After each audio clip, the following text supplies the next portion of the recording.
même entourage wana ya mabeti. Ngapi naza victime ya entourage wana ya mabe. La tribalisme te toboyi makambo tribalisme ozala mokongo muswahili mungala toya tosangana po atotombola ekolo na biso. Parlementaire, ça ne sera pas facile pour Joseph Kabila. Par exemple, ça sera pour la première fois dans l'histoire politique de notre pays un ancien président de la République, sénateur à vie, et le procureur, pardon, l'auditeur général des forces armées de la République démocratique du Congo a fait le réquisitoire, demandé donc au Sénat d'élever les immunités parlementaires des sénateurs à vie, Joseph Kabila. Qu'est-ce qui va se passer aujourd'hui, très chers téléspectateurs? La question reste pendante parce que, en tout cas aujourd'hui, nous allons vivre pour la première fois dans l'histoire politique de notre pays, comme je venais de le dire, la levée des immunités parlementaires du sénateur à vie. Il est le premier sénateur à vie parce que juste après avoir quitté ses fonctions de président de la République, et il est d'office sénateur à vie, Joseph Kabila, qui serait impliqué dans l'agression dont est victime notre pays au travers du La séance est reprise. Honorables sénatrices, honorables sénateurs et chers collègues, bon après-midi à tous. Et au nom du bureau, je voudrais présenter les excuses pour le retard pris dans le début de cette séance. Et par la même occasion, je voudrais rappeler qu'au cours de la séance du vendredi 2 mai dernier, j'ai annoncé la réception par le bureau de 2 réquisitoires. L'un concerne l'ancien président de la République, Kabila Kabange Joseph, sénateur à vie, et l'autre, le sénateur Lingepo Molonga Michel, notre collègue. Avant de les examiner, nous devons les inscrire à l'ordre du jour et l'Assemblée va se prononcer quant à ceux qui sont pour cette inscription, qui sont contre, qui s'abstiennent. L'examen de ces réquisitoires est inscrit à l'ordre du jour de nos travaux. Ainsi, les travaux de ce jour se présentent comme suit. 1.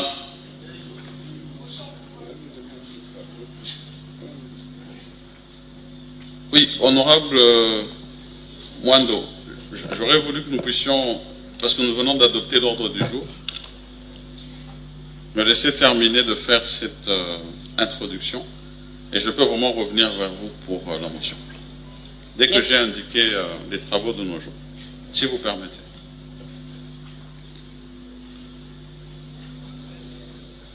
Ainsi, nos travaux de ce jour se présentent comme suit. 1.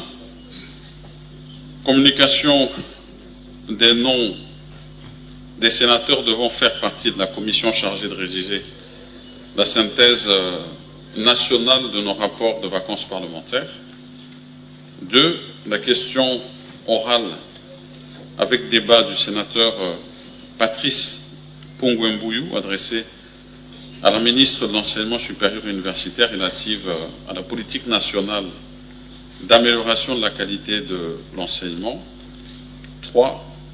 Examen des réquisitoires du procureur général près la Cour de cassation afin d'autoriser les poursuites contre le sénateur Lingepo Molonga Michel, ainsi que des réquisitoires de l'auditeur général près la Cour militaire afin d'autoriser la levée d'immunité et les poursuites contre M. Kabila Kabange Joseph, sénateur à vie. Et avant de procéder à la lecture du procès verbal, je vais revenir maintenant vers notre collègue, la sénatrice Mwando, qui voulait intervenir par motion. Merci, Honorable Président. Honorable Président, j'interviens par motion de procédure. À l'ordre du jour, il est aligné que nous devons parler du statut de l'ancien chef de l'État. Honorable Président, en son article 224 du règlement intérieur du Sénat,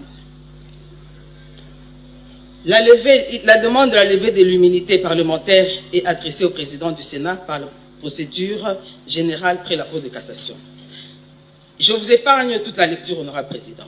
Honorable Président, je pense que nous sommes sans le savoir que l'ancien président a un autre statut. Oui, et la matière... S'il vous plaît, honorable sénatrice, vous venez de parler de l'article 224. Oui. Pour moi, il ne fallait pas nous épargner de la littérature. Vous permettez, honorable président, que je termine?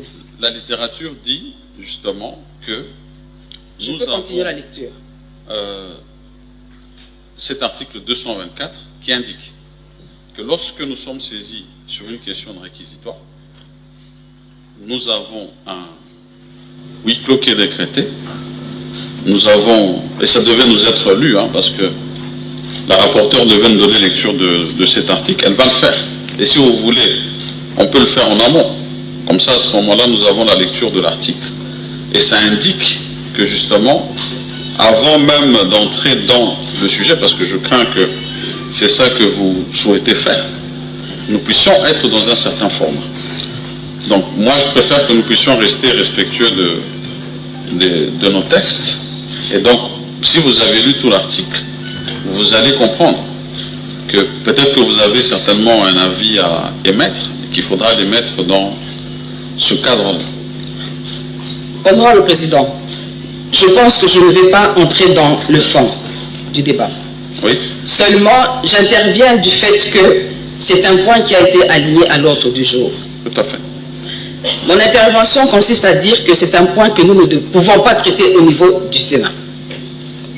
C'est pour cela que j'ai commencé par lire l'article 224. Peut-être que je ne suis pas arrivé jusqu'à la fin, mais qu'à cela ne tienne, honorable président, je voulais souligner, selon moi, que ce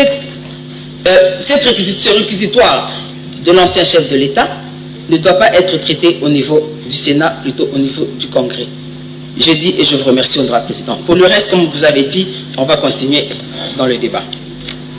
Voilà. Vous pourrez intervenir au moment où nous aurons ce débat-là. Donc, nous allons poursuivre nos travaux et adopter le procès verbal de la dernière séance plénière. Honorable rapporteur, vous avez la parole.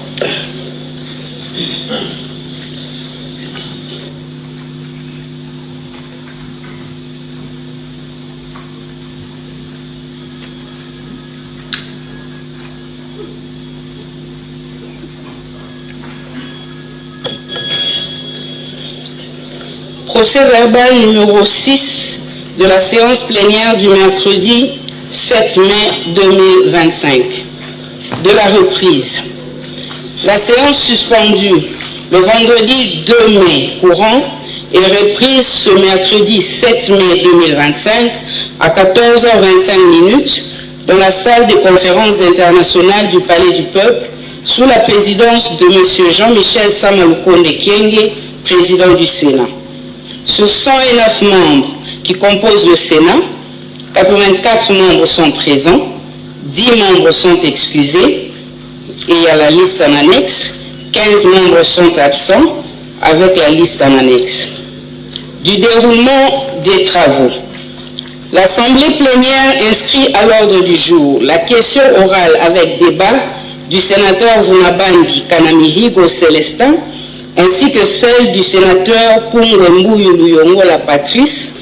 Le président précise que la question orale du sénateur Pungwe sera examinée ultérieurement. Ensuite, le procès verbal de la dernière séance est adopté avec un amendement consistant au remplacement de la ville de Marrakech par celle de Rabat comme lieu de la récente mission du président. Poursuivant ces travaux, l'Assemblée plénière aborde l'ordre du jour comprenant deux matières. 1. Examen et adoption du rapport de la Commission politique, administrative, juridique et droits humains relatif à la validation des pouvoirs des sénateurs élus des provinces du Kwilu du Nord Ubangi et du premier suppléant du sénateur Lumanu Mulenda Bonasefu Adolphe. Après le mot introductif du président de la commission, son rapporteur donne lecture du rapport. Au cours du débat qui s'ensuit, les sénateurs Mouti Massakrini Herman, Mbingo Mvula Hubert, Gebanga Tarangutoro Norbert et Bokechu Bofili Jean-Paul expriment notamment quelques observations de forme, lesquelles seront acceptées par la commission. Après clôture du débat, l'Assemblée plénière adopte le rapport de la commission et valide les pouvoirs de 9 nouveaux membres du Sénat. Il s'agit de, pour la province du Kwilu, Bakiele Meso Marianne, Itundala Asang Willy, Labila Nkalim Papi, Mabaya Gizi Amin Jean Philbert. Pour la province du Nord Ubangi, Balebila Basile, Kobanga Ngambila Michel, Mobutu Giala Kassa Albert Philippe, Mwako Mbilisi Anastasie et Lumanu Niembo Hervé, premier suppléant. Le président les proclame sénateurs conformément à l'article 229 de la loi électorale et les invite à se déterminer dans le délai face au cas d'incompatibilité dont lecture est faite par la rapporteure. 2. Question orale avec débat du sénateur Célestin Vunabandi Kanamiligo adressée à M. Kizito Pakabomba, ministre des Mines, relative à la problématique du gel des gisements et la prise en compte des intérêts des populations riveraines dans les projets miniers. Après lecture de la question orale avec débat par son auteur, l'Assemblée plénière adopte la motion incidente du sénateur Bokechu Bofili Jean-Paul évoquant l'inopportunité de traiter de cette question orale avec débat en cette période, étant donné que les questions soulevées se rapportent aux minerais stratégiques exploités dans les mines de Loueche à Rutshuru, présentement en discussion de partenariat entre la République démocratique du Congo et les États-Unis d'Amérique. 2 sénateurs présentent chacun une motion d'information. Il s'agit de Ramazani Massoudi Kilele sur l'inondation enregistrée à Kalemie, occasionnée par le débordement des eaux du lac Tanganyika à la suite des pluies diluviennes. Afani Idrissa Mangala, à propos d'une part du danger que présente la procédure de destitution du gouverneur du Maniema par l'Assemblée provinciale et d'autre part du sort réservé par le Sénat au réquisitoire de l'auditeur général près la cour militaire. Sur ce, la séance est suspendue. Il est 16h11, fait à Kinshasa le 7 mai 2025. Le président, la rapporteure. Merci, honorable rapporteur. Honorable sénateur et chers collègues, vous venez de suivre la lecture du procès verbal numéro 6. Je demande aux collègues sénateurs qui auraient des observations sur ce procès verbal de les adresser par écrit en délai 48 heures à l'honorable rapporteur. Nous avons sous réserve d'observations éventuelles adopté ce procès verbal. Veuillez le manifester. Qui adopte ce procès? Qui sont contre? Qui s'abstiennent? Le procès verbal numéro 6 est adopté. À présent, je demande au rapporteur adjoint de communiquer à l'Assemblée plénière la liste des sénateurs devant faire partie de la commission chargée de rédiger la synthèse nationale des rapports des vacances parlementaires.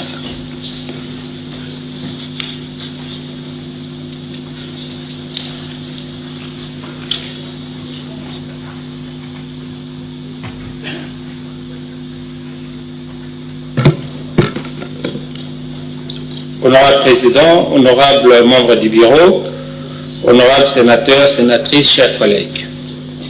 Voici la liste des honorables sénateurs proposés par par leurs groupes provinciaux. Pour la province de la Chuapa, Honorable Botema Mboyo Kati. Pour la province du Kasaï central, Honorable Nguindu Bidouaya Cédric. Pour la province de la Mongala, Honorable Bossio Abosio Claude. Pour la province du Haut-Katanga, Honorable Kabongo Binene Dani.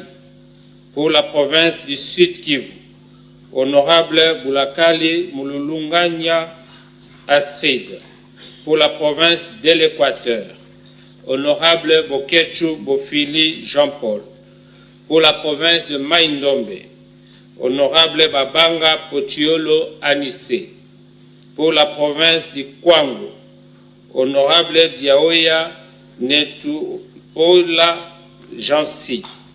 Pour la province du Haut-Lomami, Honorable Nkulu Mboya Hervé.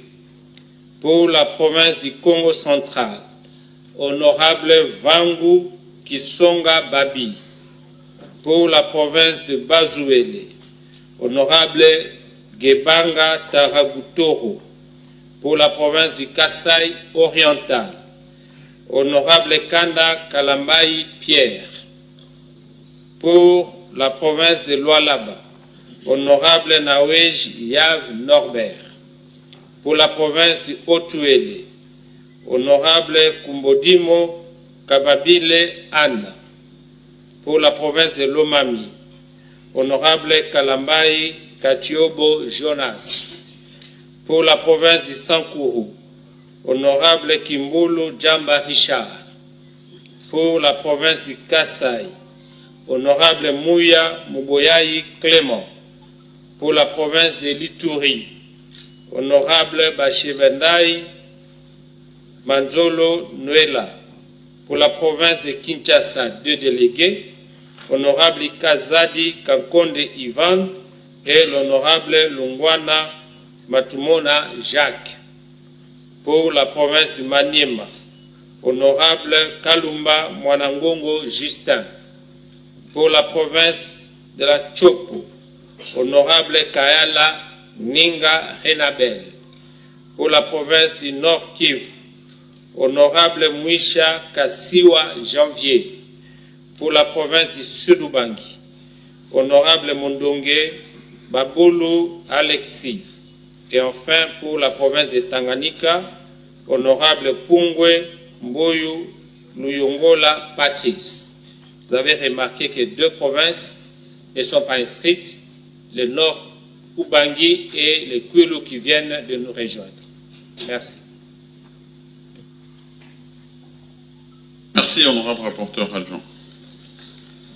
Honorable sénateur et chers collègues, vous venez de suivre la liste des membres de la commission chargée de rédiger la synthèse des rapports des vacances parlementaires. Y a-t-il une objection? Sinon, l'Assemblée plénière va prendre acte de la composition de cette commission. Qui sont pour? Qui sont contre? Qui s'abstiennent? Cette liste est approuvée. La commission dispose d'un délai de 7 jours ouvrables pour exécuter ces travaux. Honorables sénateurs et chers collègues, à présent nous abordons la question orale avec débat du sénateur Pungwe. Et sur ce sujet, je vais demander à ce qu'on puisse introduire le membre du gouvernement. J'ai une motion d'ordre, honorable président. Je sollicite. Oui, honorable Lodi. Je disais que je sollicitais de vous l'autorisation parce que j'ai une motion d'ordre. Oui, s'il vous plaît, honorable. Allez-y. Merci beaucoup, honorable président. Ma voix n'est pas bonne. mais je sollicite la parole conformément aux dispositions de l'article 95 de notre règlement, qui prévoit la motion d'ordre. Pourquoi je sollicite cette motion d'ordre, Honorable Président?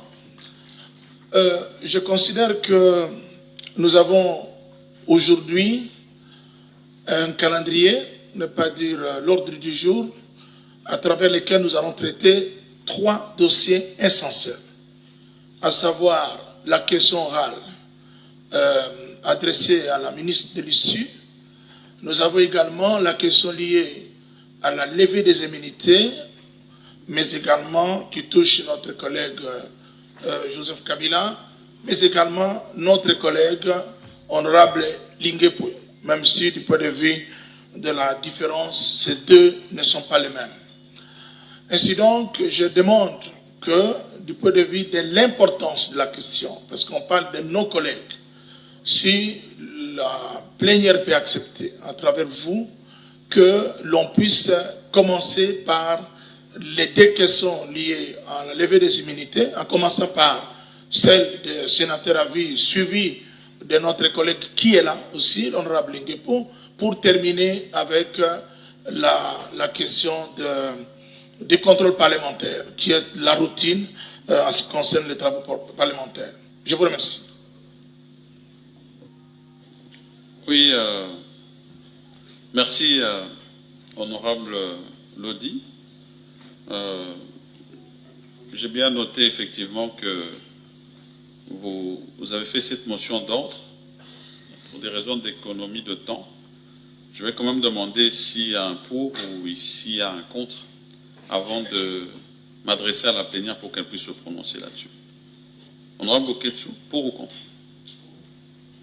Y a-t-il un contre? Y a-t-il un contre? S'il n'y a pas de contre, vous allez me permettre que je puisse peut-être m'adresser directement à la plénière. Okay. Honorable sénateur et chers collègues, vous avez suivi la motion d'ordre du collègue Lodi qui est intervenu sur l'ordre de nos travaux. Nous avions déjà adopté notre ordre du jour qui consistait en 3 points et sa demande est d'intervertir ici, que nous puissions commencer par la question des réquisitoires et puis de finir sur la question du contrôle parlementaire. Qui sont pour cette motion d'ordre? Qui sont contre? Qui s'abstiennent? La motion d'ordre du collègue Lodi est adoptée. Et donc, nous allons passer maintenant à la question des réquisitoires, en fait, l'examen de ces 2 points.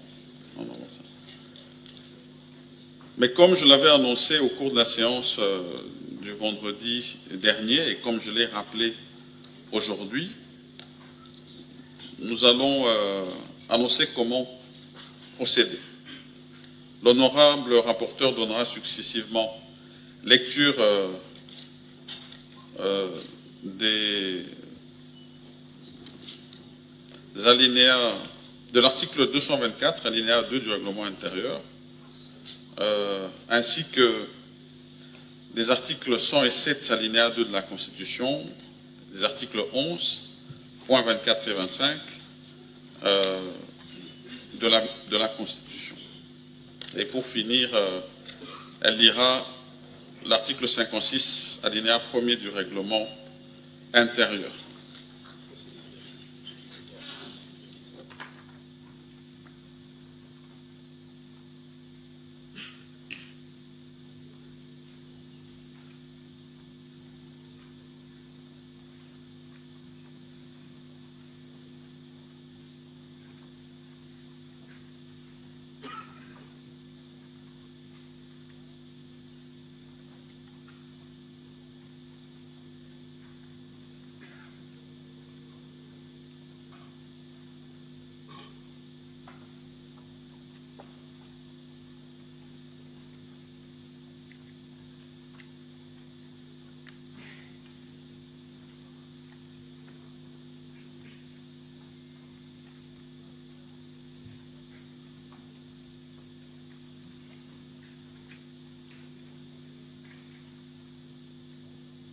sont là. Il suffit de mieux les interpréter et pour qu'il n'y ait pas d'ambiguïté. Oui, honorable et rapporteur, on le saura tout à s'il vous l'heure. plaît. Donc je vais rappeler effectivement que vous devez successivement faire lecture des deux réquisitoires. Ensuite, lecture de l'article 107 alinéa 2 de la Constitution, des alinéas 11.24 et 25, alinéa 224, article 224 alinéa 2, et enfin article 56 alinéa 1er du règlement intérieur. Et ensuite, un huis clos sera décrété conformément aux dispositions de l'article 224 alinéa 2 du règlement intérieur.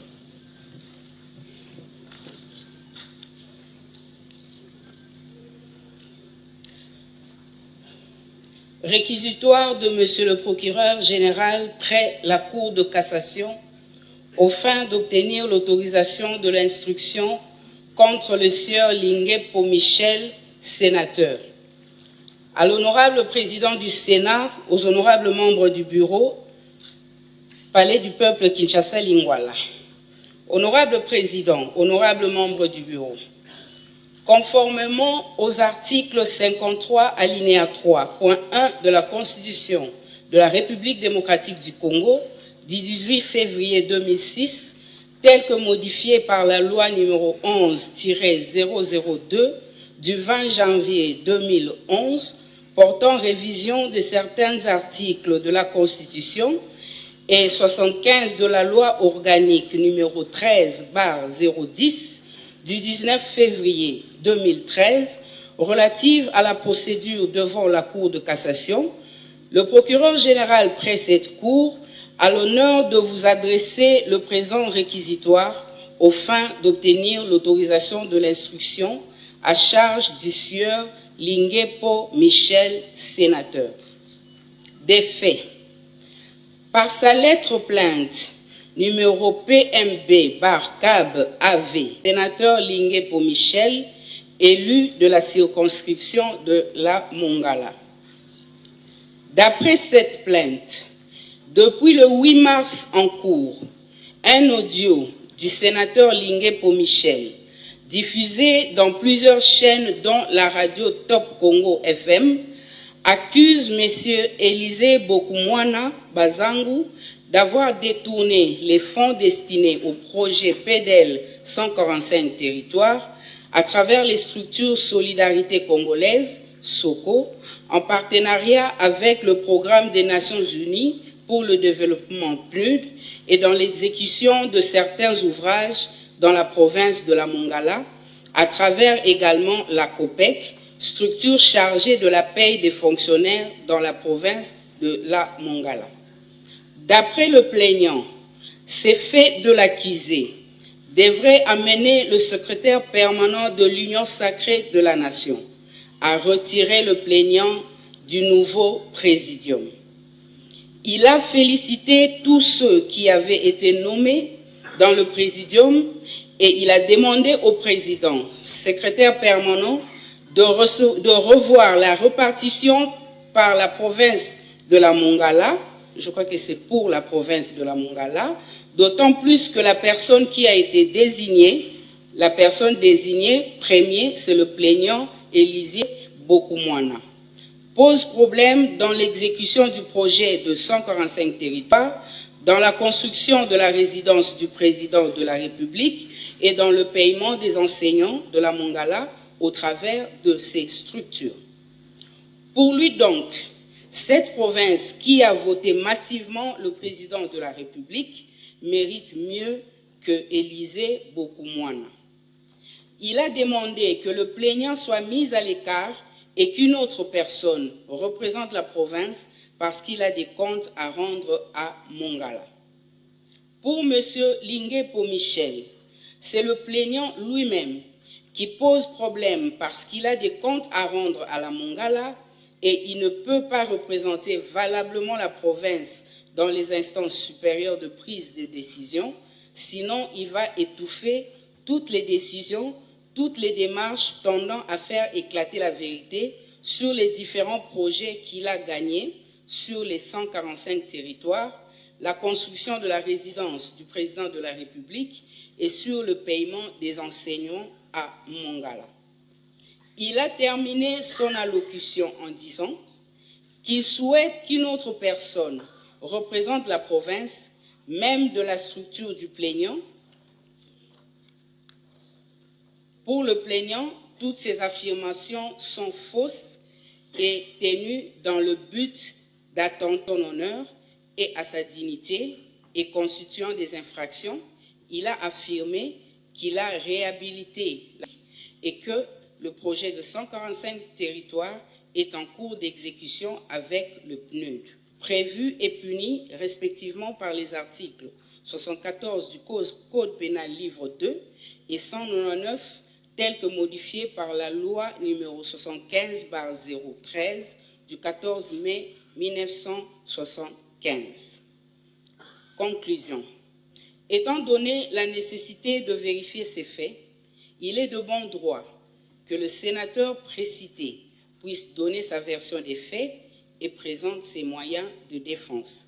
Par ces motifs, qu'il plaise au bureau du Sénat d'autoriser l'instruction à charge du sénateur Lingepo Michel.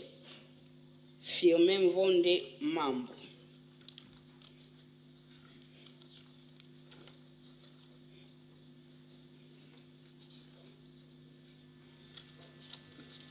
Merci, honorable rapporteur. Vous pouvez poursuivre. Réquisitoire de l'auditeur général près la haute cour militaire tendant à obtenir la levée des poursuites du sénateur Joseph Kabila Kabange. À l'honorable président du Sénat à Kinshasa, Lingwala. Honorable président, comme vous le savez, depuis près de 30 ans, notre pays, la République démocratique du Congo, est sur son territoire le théâtre de violents affrontements opposant d'une part les groupes armés nationaux et ou étrangers entre eux et d'autre part le gouvernement au mouvement rebelle, parmi lesquels le M23 dont la branche politique est l'Alliance Fleuve Congo, AFC en sigle. Généralement, ces affrontements se déroulent en violation flagrante des lois et coutumes de la guerre et sont accompagnés de très nombreux abus et atrocités contre les populations civiles. Militairement vaincu en 2013, le M23 est à nouveau réapparu en 2022 avec le soutien avéré du Rwanda. Des rapports dignes de foi d'observateurs et des témoignages des témoins oculaires indiquent que l'armée rwandaise fournit aux rebelles du M23 un appui direct en termes d'armement, de formation et de logistique. Au plan interne, un faisceau de preuves indique nettement que la coalition M23/AFC bénéficie également du soutien de M. Joseph Kabila Kabange, sénateur à vie. Fort de ce soutien, la coalition précitée sème morts, massacres et pillages dans les provinces du Nord Kivu et du Sud Kivu. Ne pas tirer toutes les conséquences en droit des comportements ostensiblement affichés par le sénateur à vie précité constituerait une violation flagrante de la Constitution qui stipule en son article 12 que tous les Congolais sont égaux devant la loi. Notre demande d'autorisation de poursuite est fondée sur les dispositions constitutionnelles et légales ci-après. Article 104, alinéa 7, 107, alinéa 2 et 153 de la Constitution de la République démocratique du Congo du 18 février 2006, tel que modifié par la loi numéro 11/002 du 20 janvier 2011 portant révision de certains articles de la Constitution. Article 120B de la loi numéro 023/2002 du 18 novembre 2002 portant Code de justice militaire. Article loi numéro 18/021 du 26 juillet 2018 portant statut des anciens présidents de la République élus. Article 76 alinéa 1er de la loi organique numéro 13/010 du 19 février 2013 relative à la procédure devant la Cour de cassation. Et enfin, l'article 6 de l'ordonnance numéro 21/016 du 3 mai 2021 portant mesures d'application de l'état de siège sur une partie du territoire de la République démocratique du Congo.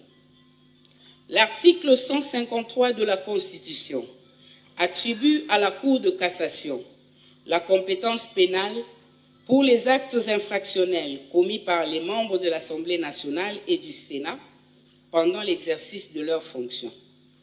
Mais lorsqu'ils commettent des actes prévus et punis par le Code pénal militaire, ils relèvent de la compétence de la Haute Cour militaire en vertu de l'article 120B de la loi numéro 023/2002 du 18 novembre 2002 portant Code de justice militaire. Dans le cas du sénateur à vie Joseph Kabila Kabange, votre saisine tendant à obtenir l'autorisation d'engager à son encontre des poursuites pour des faits ci-dessous décrits se justifie non pas parce qu'il était président de la République, mais parce qu'il est sénateur. De l'exposé des faits. Militairement vaincu en décembre 2013 et cantonné en Ouganda, le M23 s'est mis à se réorganiser et à recruter au cours de la période allant de 2017 à 2021. Pour ce faire, il a bénéficié du soutien avéré des forces de défense du Rwanda, RDF, en sigle, et des mercenaires de diverses nationalités. Au niveau interne, plusieurs éléments de preuve qu'il bénéficie également du soutien de M. Joseph Kabila Kabange, sénateur à vie. En effet, interrogé, M. Eric Nkuba a déclaré avoir, le 15 mai 2023, à Kampala, entendu que le sénateur à vie précité conversait avec Corneille Nangaa. Il soutenait au cours de leur entretien que le Rwanda avait un plan visant l'assassinat de son Excellence Félix-Antoine Tshisekedi Tshilombo, président de la République démocratique du Congo. Mais lui avait conseillé au Rwanda la non-exécution du dit plan qui allait faire de la victime un héros national. Il fallait plutôt le chasser du pouvoir par un coup d'État. Toujours lors de son interrogatoire, le même Eric Nkuba a déclaré sans peur d'être contredit que le sénateur à vie, Joseph Kabila Kabange, était en contact soutenu avec Corneille Nangaa. Alors que des présomptions graves, précises et concordantes de collaboration avec la coalition AFC/M23 pèsent sur sa personne, le sénateur à vie prénommé a affirmé, en date du 23 février 2025, au cours d'une interview accordée au journal Sunday Times en Afrique du Sud, que le mouvement terroriste AFC M23 représente les aspirations du peuple congolais et que c'est à tort que le gouvernement de la République démocratique du Congo le présente comme un groupe anarchique, une marionnette d'un État sans revendication légitime. Enfin, toujours du Sud, où il séjourne, le précité a accordé le 18 mars 2025 une interview filmée au cours de laquelle il a exprimé sa volonté de rentrer au pays le 18 avril 2025 par sa partie orientale, plus précisément par Goma, ville sous occupation de l'armée rwandaise à travers le mouvement terroriste AFC M23. Sa présence dans la ville sus-indiquée est confirmée par plusieurs médias internationaux crédibles, notamment RFI, TV5 Monde, AP News, Reuters, African News, The East African, par les tweets de ses proches collaborateurs, ainsi que par M. Serge Tchibens, secrétaire national du Parti du Peuple pour la Reconstruction et le Développement PPRD en sigle, au cours d'une interview accordée à TV5 Monde. Double soutien. Le M23 a commencé à lancer ses attaques contre notre pays, la République démocratique du Congo. Les premières attaques ont abouti, en date du 13 juin 2022, à la prise de la cité de Bunagana. Sur ces entrefaits, la coalition M23 s'émet morts, viols, pillages, destruction et autres actes inhumains à travers les provinces du Nord Kivu et du Sud Kivu. À titre illustratif et non limitatif, nous pouvons citer les cas ci-après.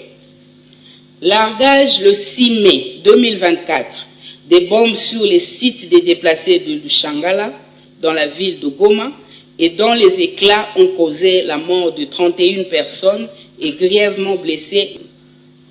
L'occupation en date du 25 janvier 2025 de la ville de Goma avec la pluie a définitivement perdu la vue selon les médecins de Goma.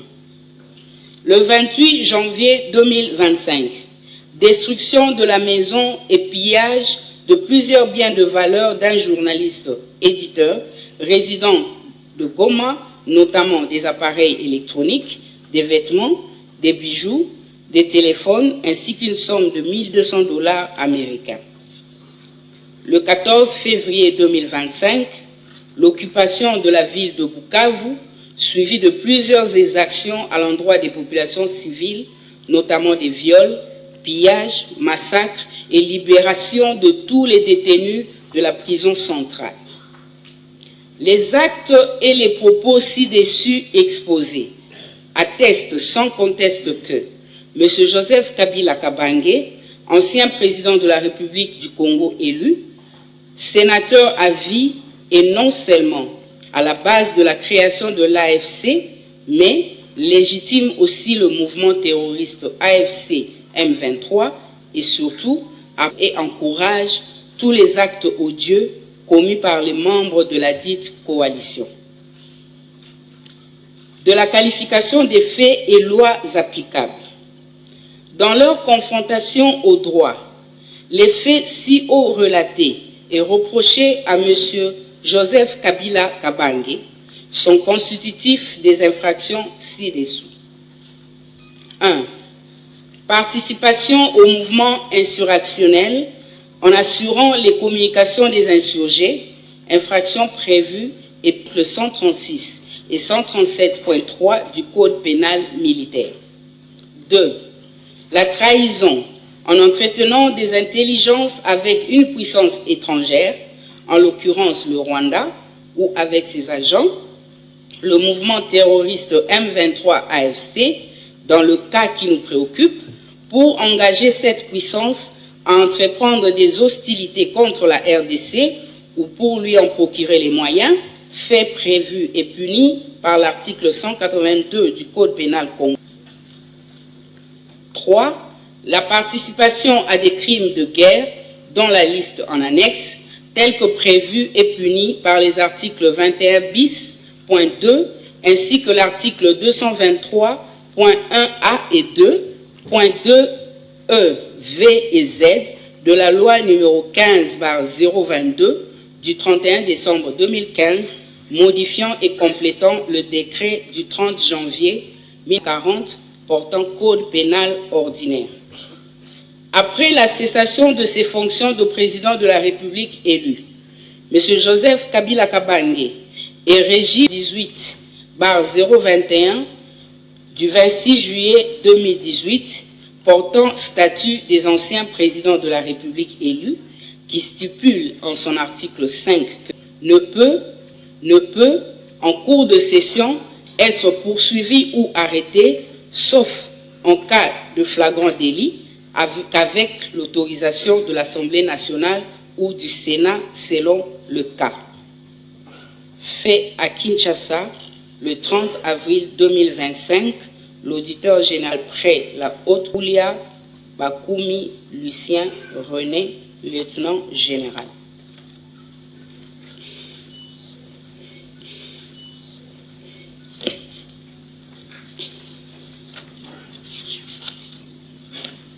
Article 107 de la Constitution, alinéa 2. Aucun parlementaire ne peut en cours de session être poursuivi ou arrêté, sauf en cas de flagrant délit, qu'avec l'autorisation de l'Assemblée nationale ou du Sénat selon le cas. Article du règlement intérieur. Article 11.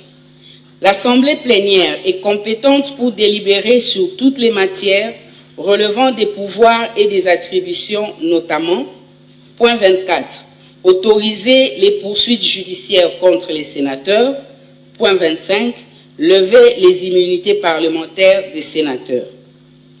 Article 224, alinéa 2. En cours de session, pour toute demande d'autorisation aux fins d'instruction, de poursuite, de levée de l'immunité parlementaire ou de suspension des poursuites déjà engagées à charge d'un sénateur, l'Assemblée plénière, après des...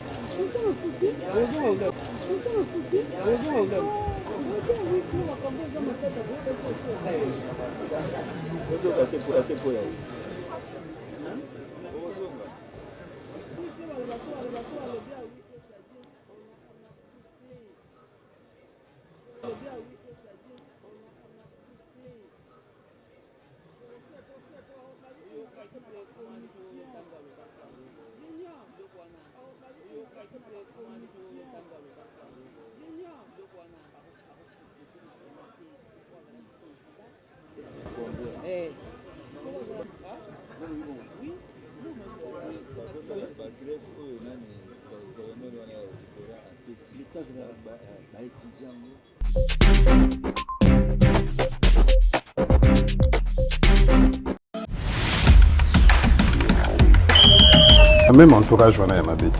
Ngapi naza victime ya entourage wana ya mabe. Akosilisa pe bitumba oyo kaka na biki kaka ya pamba. Na tribalisme te toboyembaka ma tribalisme ozala mokongo muswahili mungala toya tosangana po atotombola ekolo na biso.